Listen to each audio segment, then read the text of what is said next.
And then he's like, why are you talking like that? That you're just going to end up like one of those women that when they're 34 or 40, they'll now start going to redeem camp to pray. And I'm like, ouch, what did I do to deserve that? I mean, I'm in 400 level. I don't think I was even 21 yet. And somebody's already threatening me with a life of loneliness with my cat.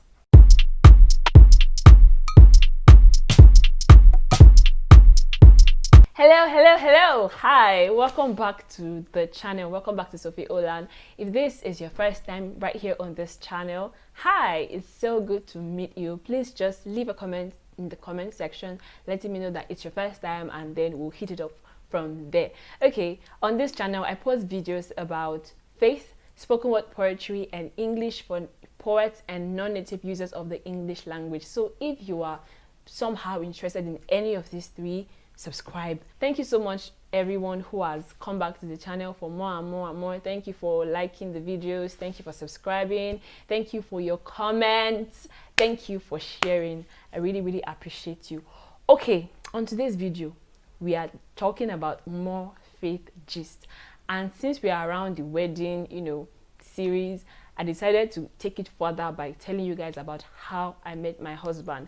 But then I thought you appreciate the story more if I just give you, or if you just understand a little bit about where I'm coming from relationship wise, like a background to my relationship. So I just thought, okay, let's just throw in a few throwbacks about relationship here before we go into the main juice. So how many of you had baby love? Baby love, those ones that you have in secondary school. Well, I don't think I had any of those in primary school. I don't really remember. But then, of course, secondary school, there was one baby love that we did. And then, this one is by the way, my dad found out. How? My brother, he was a big snitch. So we used to do, you remember when MTN used to do extra cool and all of that? We used to do that a lot, and we're talking, and in the morning he would ask me, who are you talking to at night? I'd be like, is it your business? What? This is this small boy. Why are you talking to me? So that's how one day my dad just called me. I went to meet him. I saw him with my phone and my cute small Motorola that I bought for me.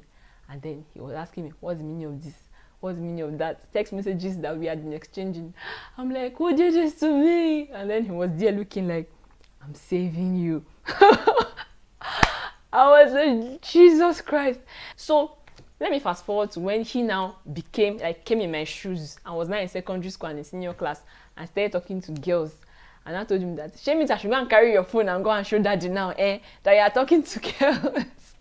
That's just by the way. So there was that, and of course, then there's fantasies, how you dream about happily ever afters. I mean, most of us saw Cinderella. I know only one person who doesn't watch cartoons, like who has not seen cartoons, and we're just like, oh my gosh. Anyways, if you're the Cinderella kind of girl, the Snow White kind of girl, those kind of cartoons that make you feel like, oh my gosh, Prince Charming and all of that. So we all just have that fairy tale standard of the kind of guy we wanted to marry, right? And somehow, subconsciously, it just governs our taste, I guess, and then we just have this fairy tale idea of what a relationship should be like. And of course, the baby love ended in secondary school, and then we moved on. And then there was one very brief one in 100 level. The story of how that one ended is hilarious, but I don't have time to tell that story on this video because I'm trying to keep it as short as possible. So let me just move forward. So there was 100 level, and after 100 level ended, like that was it until I think like 300 level into 400 level, when I'd not been in a relationship for that period, and then there was this person who just seemed interesting, not really interesting, but seemed interesting, and I just thought, okay, let's see where it goes. I know the funny thing about that one, when I was asking him, I told him that, guy, I'm not in any way attracted to you, I don't like you and all of that, but he says he believes that the attraction will grow and stuff. Do people tell you that? Does it really happen? I don't think it does. But then we started doing one boyfriend and girlfriend thing that was so plastic, and the first time he introduced me as his girlfriend, I just like, oh my gosh, I don't think I want to be here. Anyways, that didn't last up to a month, and that was just like, I don't know, I was just bored, and I just thought, okay, let's just do that. So anyways, to the main relationship that sort of defined, how like the realistic approach to take when you are considering a relationship. So as I grew, of course, my values for God increased and stuff, and I felt like, okay, it's not just about having a fairy tale kind of guy. Of course, the guy had to be handsome, he had to be tall, he had to be, those TDH things. Where I was not particular about the D part, but then T and H were very important, and and then it had to be like spirit filled, talking in tongues and all that kind of stuff. Like, this guy is just complete all around. And then there was this person that just sort of showed up in my space. He happened to be attending my fellowship, and somehow we just got closer, and I felt like I made it. He's tall, he's not dark, he's handsome, he's spiritual, he's all those things that we just dream of, like, oh my gosh, this guy is awesome. He buys gifts, he loves to buy gifts a lot. Like, that was his love language, and all of those things. But things started going not very right.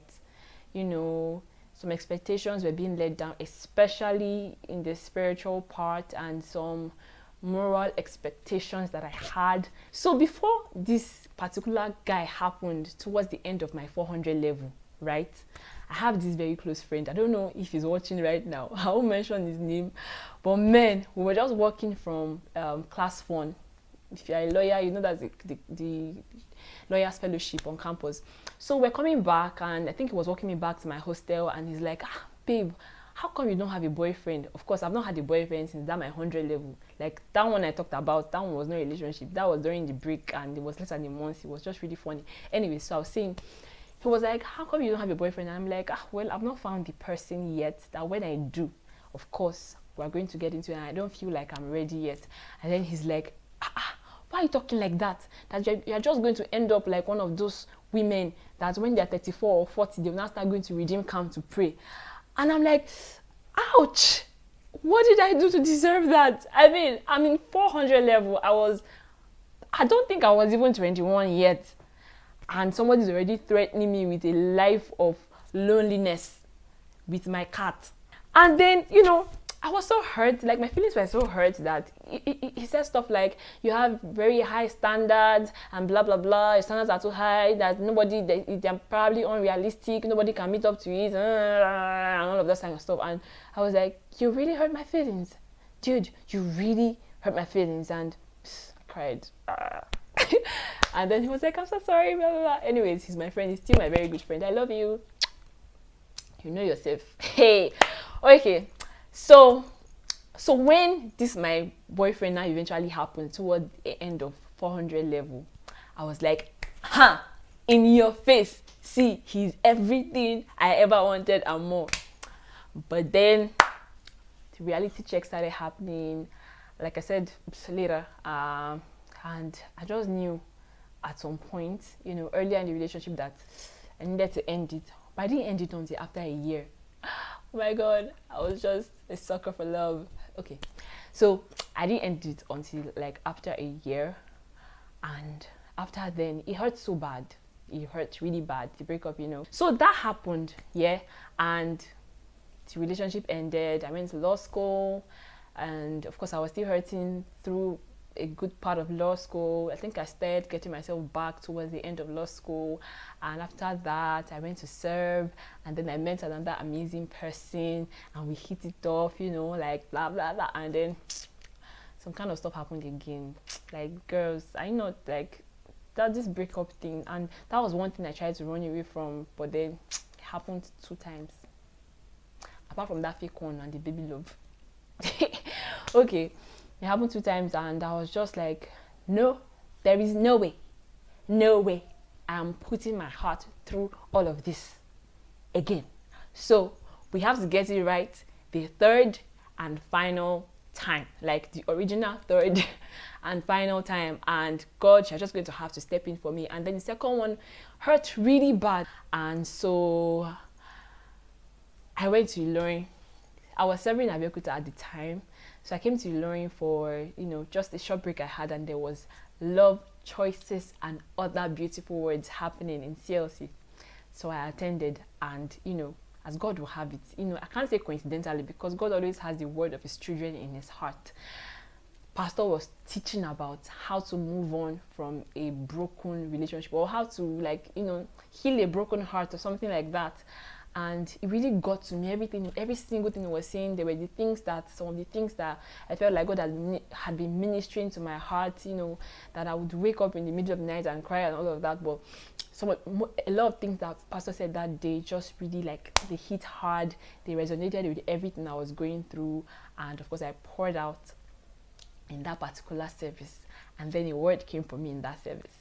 And it was, trust in the Lord with all your heart, and lean not on your own understanding. In all your ways acknowledge him, and he will direct your path.